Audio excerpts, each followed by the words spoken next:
Alhamdulillahirabbil alamin. Wal 'aqibatu lil muttaqin wala 'udwana illa 'alal zalimin. Asyhadu an la ilaha illallah wahdahu la syarikalah wa asyhadu anna Muhammadan abduhu wa rasuluhu salawatullahi wa salamuhu alaihi wa sallama tasliman katsira amma ba'd. Baik, siapa yang bisa jawab pertanyaan? Hendak ya Fajar. Apa kesimpulan secara global yang akan dijelaskan di dalam kitab Al-Qawaidul Arba'in? Apa yang Syekh pertama sebutkan?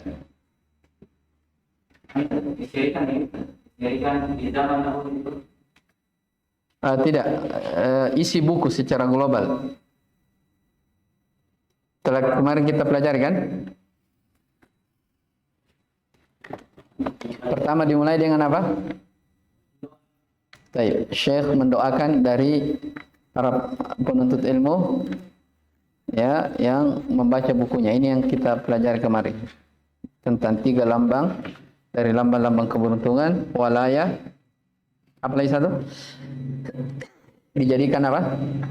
Berberkah, ya, dijadikan berberkah dimanapun berada. Baik. Kemudian penyebutan tentang Al-Hanifiyah, yang merupakan agama para nabi dan rasul. Kemudian kaidah yang pertama apa yang disebutkan? Baik. Hakikat kesyirikannya orang-orang musyrik. Yang kedua, hendak ya rahmat. Apa yang kedua? Baik. Alasan orang musyrik. Kenapa mereka berbuat kesyirikan? Apa alasannya? Yang ketiga, Hasan? Bentuk-bentuk kesyirikan. Penjelasan tentang bentuk-bentuk kesyirikan yang terjadi di kalangan kaum musyrikin. Yang kira sudah ada. Azlan, yang keempat? Kesimpulan dari apa? Baik. Kaidah keempat, kesimpulan dari 3 kaidah sebelumnya. Apa itu? Kesyirikan di zaman sekarang. Baik. Kesyirikan di zaman sekarang itu lebih besar, lebih dahsyat daripada kesyirikan yang terjadi dahulu. Seperti itu globalnya. Baik, kita lanjut lihat. Qala al-muallif rahimahullahu taala, "I'lam arsyadakallahu li ta'atihi." Ya, i'lam, ilmuilah. Nah, di sini terdapat apa? Dorongan untuk senantiasa belajar ilmu. Arsyadakallahu li ta'atihi, semoga Allah Subhanahu wa taala memberimu ar-rusyd. Ya, li ta'atihi, untuk melakukan ketaatan. Ya, ar-rusyd itu ya kalau bahasa Indonesia apa? Petunjuk ya. Ya, ar-rusyd itu kata para ulama, ar-rusydu alladhi ala tariqatil ilmi wal amalu bih. Ar-rusyd huwa alladhi ala tariqatil ilmi wal amali bihi. Jadi semoga Allah Subhanahu wa taala memberimu ar-rusyd untuk ketaatan kepadanya. Maksudnya apa? Semoga Allah memberimu ilmu yang dengannya apa? Engkau mengamalkan dari ilmu itu di dalam melakukan ketaatan-ketaatan kepada Allah. Paham ya? Ya, kan dimaklumi ya, telah kita pelajari juga. Mungkin pernah ya dengar. Ya, manusia kan kata siapa? Kata Ibnu Qayyim, kalau tidak salah ingat, rahimahullah taala. Ya, manusia kan dalam Al-Qur'an itu terbagi 3 ya. Ada yang apa? Ada ar-rasyidun. Ya kan? Ada apa lagi? Al-ghawun. Dan ada ad-dhallun. Itu 3 golongan manusia yang Allah Subhanahu wa taala sebutkan di dalam Al-Qur'an. Ya. Ya. Siapa ar-rasyidun? Ini yang didoakan oleh Syekh rahimahullah taala. Ya, orang yang apa? Berjalan di atas ilmu, orang yang belajar dan mengamalkan dari ilmu yang diketahui. Ini terbaiknya. Ya. Ada golongan manusia yang kedua, al-ghawun. Ya. Al-ghawun itu orang-orang yang apa? Sesat juga ya. Berpaling dari petunjuk. Ya, mereka adalah orang yang punya ilmu tapi tidak beramal dengan ilmunya.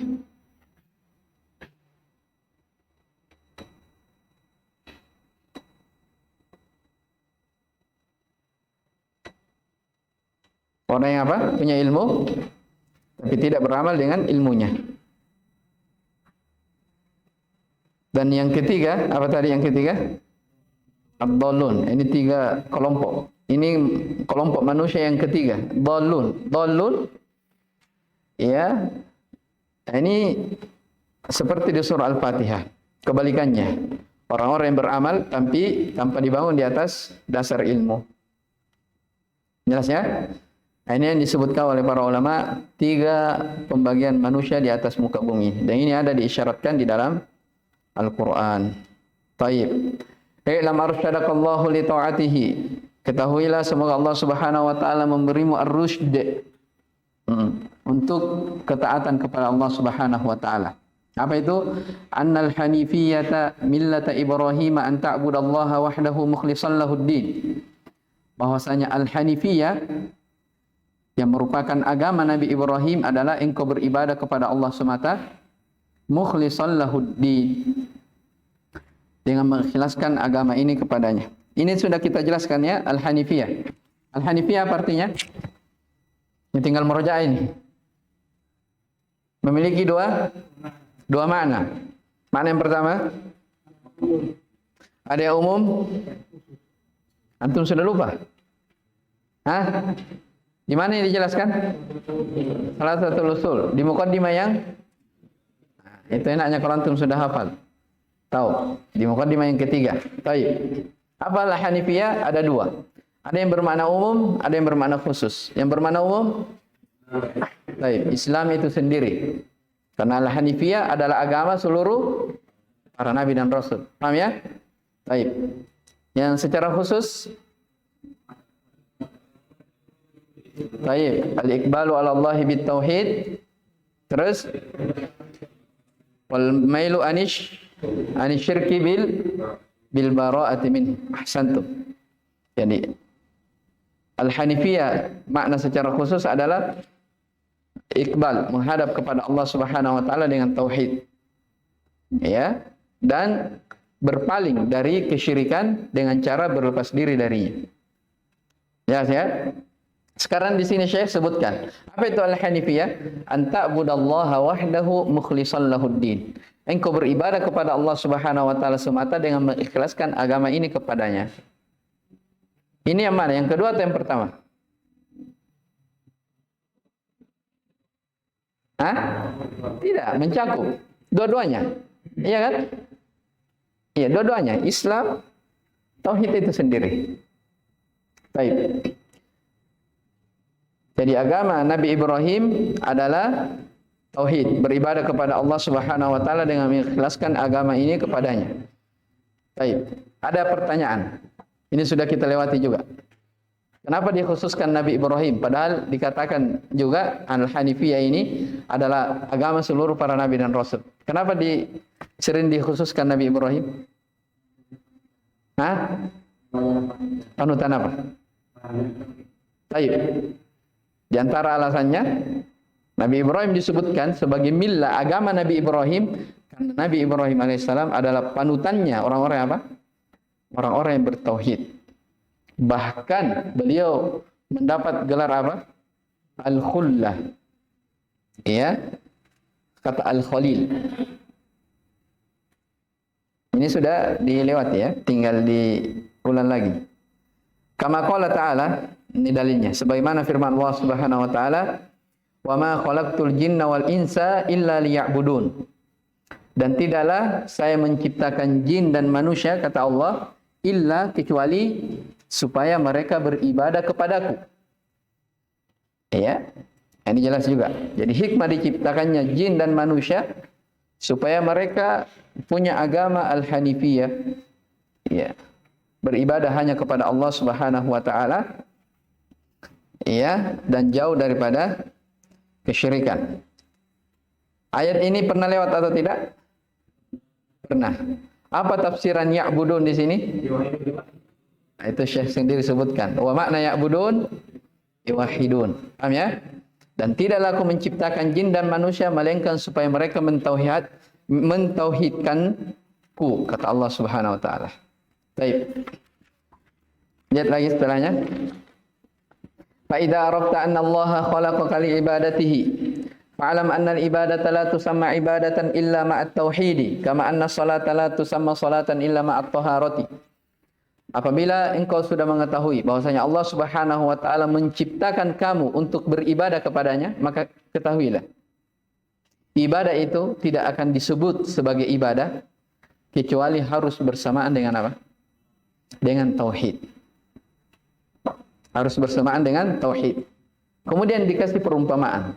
Kama anna salata, sebagaimana halnya salat, la tusamma salatan, tidak akan dianggap sebagai salat illa ma'at taharati, kecuali harus bersamaan dengan apa? Taharah, harus ada taharah. Paham ini permisalannya? Iya. Ya, jadi ibadah kalau dia ternodai dengan kesyirikan, itu tidak apa? Batal, tidak dianggap. Sebagaimana apa? Salat, tidak dianggap kalau apa? Tidak bertaharah. Ini biar orang umum bagaimana tahu ya. Antum tanya orang umum, ya, apakah ini saya habiskan untuk ini, tiba-tiba salat. Ya, ini ada salat bagiku atau tidak? Pasti mereka akan jawab apa? Tidak ada. Masa habis kentut begitu tiba-tiba salat? Tidak mungkin. Ya, tapi kalau ini di atas, kalau antum tanya, belum tentu mereka paham, ya kan? Nah, maka di sini subhanallah ya, Syekh rahimahullah taala memperumpamakan ya, ibadah tauhid itu bagai apa? Salat dengan apa? Taharah. Ketahuilah ibadah tidak akan disebut sebagai ibadah kecuali harus ada tauhid di dalamnya. Ya. Sebagaimana salat tidak akan disebut sebagai salat kecuali harus ada apa? Taharah. Karena taharah itu adalah syarat apa? Syarat sahnya salat. Sebagaimana tauhid adalah syarat sahnya ibadah. Saya sudah bacakan kemarin kalamnya Al-Qasim rahimahullah taala di ayat wa'budullaha wa la tusyriku bihi syai'a. Kata beliau di dalam ayat itu, ya di salah satu usul ya. Dalam ayat itu jelas bahwa syarat ibadah itu harus dengan apa? Dengan tauhid. Tidak boleh ada kesyirikan di dalamnya. Nah, sekarang lihat. Fa idza dakhala syirku fil ibadati fasadat. Kalau kesyirikan masuk di dalam ibadah, fasadat, maka akan rusak dari ibadah itu. Kal hadathi, sebagaimana apa? Hadat. Ya, idza dakhala fit taharah, apabila masuk ke dalam apa? Taharah. Paham ini? Baik. Ini mudah dipahami kan? Ya, mudah dipahami. Cuma saya mau tanya ini yang sudah lewat kemarin. Saya kembali lagi. Fa idza arafta anna Allah khalaqaka li ibadati. Kalau kau tahu Allah menciptakan kamu untuk beribadah. Fa'lam anna al-ibadah, ketahuilah ibadah tidak akan disebut ibadah kecuali dengan tauhid. Apa itu ibadah? Indak. Ini saya akan ulang terus ini. Pokoknya silsilah akidah, ibadah, tauhid, kesyirikan diulang supaya kita bisa paham betul. Baik. Mana ibadah? Siapa yang bisa jawab? Baik, Rahmat. Ada dua. Ada yang umum? Ada yang khusus. Yang mana antum hafal? Yang mana antum ingat? Baik, coba apa itu? Apa itu ibadah? Baik. Apa? Ismun? Baik, ismun jami'un li kulli ma yuhibbuhu Allah wa yardahu minal al-zahirah wal batin. Itu salah satu definisi dari Syekhul Islam Ibnu Taimiyah terkait tentang ibadah. Ada lagi definisi lain? Hendak, Yasrib. Apa?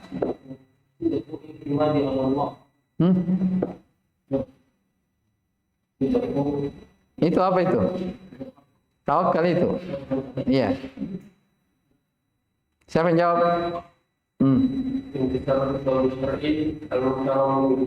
Al-Muqtarinu Taib, ahsan, barakallahu fiik. Jadi ibadah artinya apa? Imtithalu khitabus syar'. Sama dengan tadi ya, cuman bahasanya saya berbeda. Melaksanakan perintah-perintah syariat yang dibarengi dengan apa? Kecintaan dan ketundukan.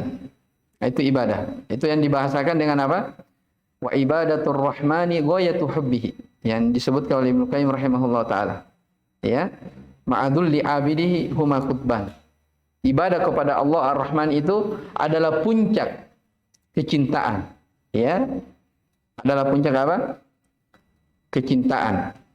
Ya, wa ibadatur rahmani ghayatu hubbihi ma'adul li abidihi, disertai dengan penghinaan diri. Orang yang beribadah menghinakan diri kepada Allah Subhanahu wa taala. Itulah dua poros dari ibadah. Ya, baik. Kalau secara khusus apa? Ibadah itu. Iya, itu tauhid itu sendiri. Oh, iya. Iya tidak? Iya, Andi. Antum yakin atau tidak? Oh iya. Ini sudah lewat ya. Baik. Ibadah tidak akan disebut sebagai ibadah kecuali bersamaan dengan tauhid. Sekarang apa itu tauhid? Siapa yang jawab? Ifradullah ta'ala. Itu definisi apa? Khusus. Mengesahkan Allah di dalam ibadah. Kalau yang umum, ifradullah ta'ala bihaqqihi, mengesahkan Allah dalam hak-haknya. Ini kita merajaah ya. Baik. Kama anna salata, sebagaimana salat tidak akan disebut salat kecuali dengan taharah. Fa idza dakhala syirku fil ibadah fasadat. Kalau kesyirikan masuk dalam ibadah maka akan rusak. Apa itu syirik yang membuat ibadah itu akan rusak? Apa definisi syirik? Baik, ada dua. Yang pertama,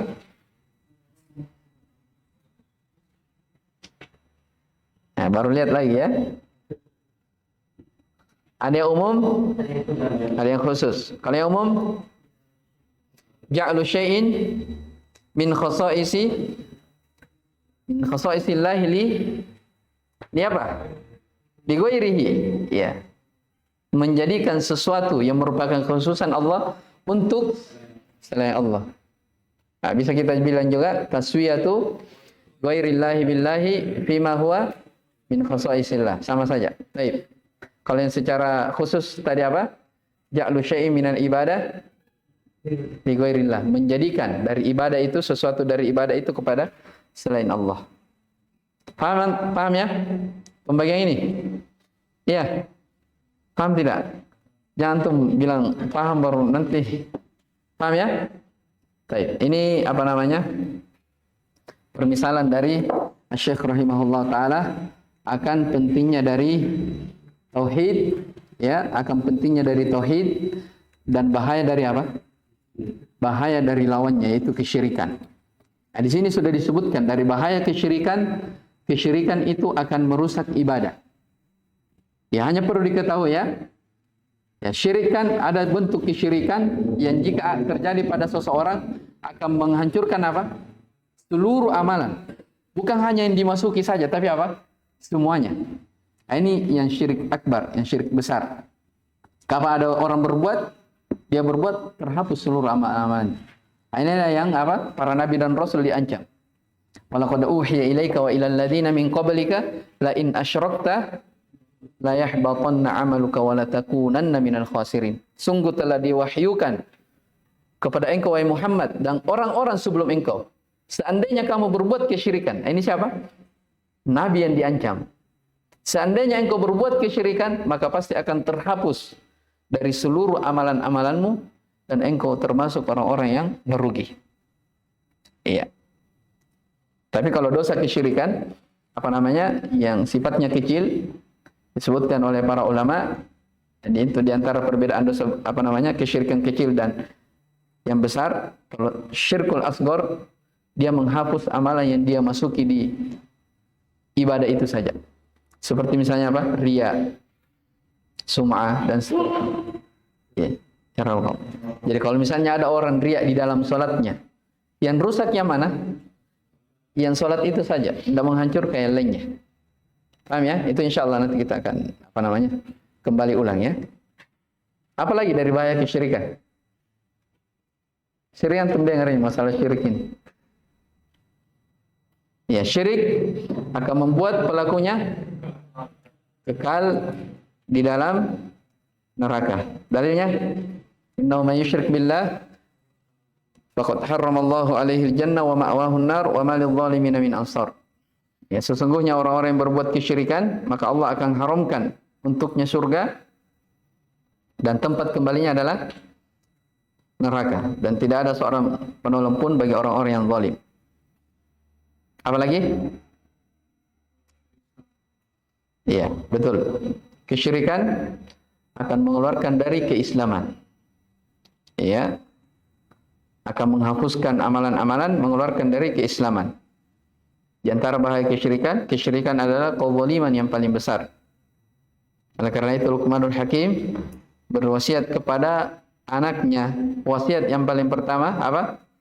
Ya bunayya la tusyrik billah innasyirka la dzulmun azim. Wahai anakku, janganlah engkau berbuat kesyirikan, karena kesyirikan adalah kezaliman yang paling besar. Dan selainnya dari bahaya-bahaya kesyirikan. Mungkin saya akan sebutkan nanti ya, sekitar belasan ya bahaya-bahaya kesyirikan nanti di akhir buku ya, insyaallah. Terakhir. Baik. Lanjut atau sudah dulu? Itu baru kita selesai ya, tinggal sedikit. Jadi tadi jelasnya perumpamannya ya. Ya, syirik dan tauhid.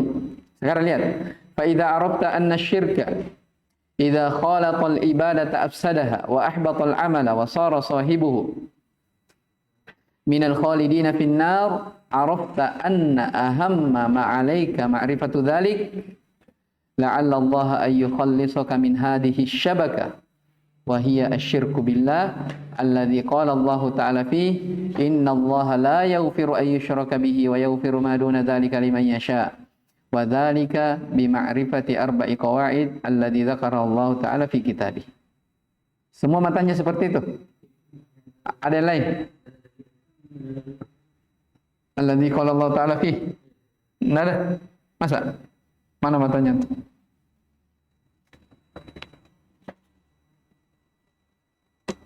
Oh, ini lain lagi ya, di atasnya kama qala ta'ala ma kana lil musyrikin ya. Ya'muru masajid Allah. Ada yang begini? Oh iya. Memang sebagian cetakan ada itu ya, ayat di surat Taubah, maka lil musyrikin. Baik, enggak apa-apa. Lihat, fa idza arafta. Kalau kamu sudah tahu bahwasanya kesyirikan itu idza khalaqa, apabila bercampur ya, al ibadah bercampur dengan ibadah, afsadaha, akan merusaknya, wa ahbata, dan akan menghapuskan al-amala, amalan ya, wa sara sahibuhu, dan akan sara, menjadikan sahibuhu, pelakunya, termasuk dari orang-orang yang akan kekal di dalam neraka, maka engkau arafta, akan mengetahui anna ahamma ma'alaika, bahwa yang terpenting bagi kamu adalah ma'rifatu dzalik, mengenal dari perkara itu. Maksudnya mengenal dari bahaya apa? Bahaya dari kesyirikan. La'alla Allah, supaya Allah ayyukhallisaka, menyelamatkan engkau min hadhihi syabakah, dari jerat-jerat ini. Dibahasakan dengan syabakah ya, jerat-jerat. Wa hiya asyirku billah. Apa itu jerat-jerat? Itulah kesyirikan kepada Allah Subhanahu wa taala, yang Allah Subhanahu wa taala berfirman tentangnya, innallaha, sesungguhnya Allah, la yaghfiru, tidak akan mengampuni, ayyusyraka bihi, dosa kesyirikan, wa yaghfiru ma duna dzalika liman yasha, dan mengampuni dosa selain daripada syirik, tapi ingat, liman yasha, bagi siapa yang Allah kehendaki. Itu ada kait seperti itu. Bagi siapa yang apa? Allah kehendaki. Karena dimaklumi dosa-dosa itu ya, selama bukan dosa kesyirikan ya, itu diampuni sesuai dengan apa? Tahta masyiah. Tahta masyiatillah. Kalau Allah Subhanahu wa taala berkehendak diampuni ya, langsung masuk ke dalam surga. Kalau tidak, dia dibersihkan di dalam neraka sesuai dengan kadar dosanya, baru apa? Dimasukkan ke dalam surga. Jadi Allah tidak akan mengampuni dosa kesyirikan dan mengampuni dosa selain daripada itu liman yasha, bagi siapa yang Allah Subhanahu wa taala kehendaki. Ya, yang demikian itu wa dzalika bi ma'rifati arba'i qawaid, dengan mengenal 4 rumus dzakarahallahu ta'ala fi kitabih, yang Allah Subhanahu wa taala sebutkan di dalam kitabnya. Perhatikan yang terakhir, yang Allah sebutkan di dalam kitabnya. Berarti kaidah 4 kaidah yang akan disebutkan oleh Syekh di sini, ini landasannya dari mana? Dari Al-Qur'an, bukan dari kantongnya sendiri. Jelas ya? Bukan dari kantongnya sendiri. Jelas ini? Baik. Selesai pendahuluan yang sangat ringkas. Ya, tapi di pendahuluan yang ringkas ini Masya Allah ya, beliau berikan perumpamaan yang sangat indah dan diberi memperkenalkan kepada kita bahwasanya kesyirikan itu kalau sudah bercampur dengan ibadah akan merusak dari ibadah itu, menjadikan pelakunya akan masuk dalam neraka.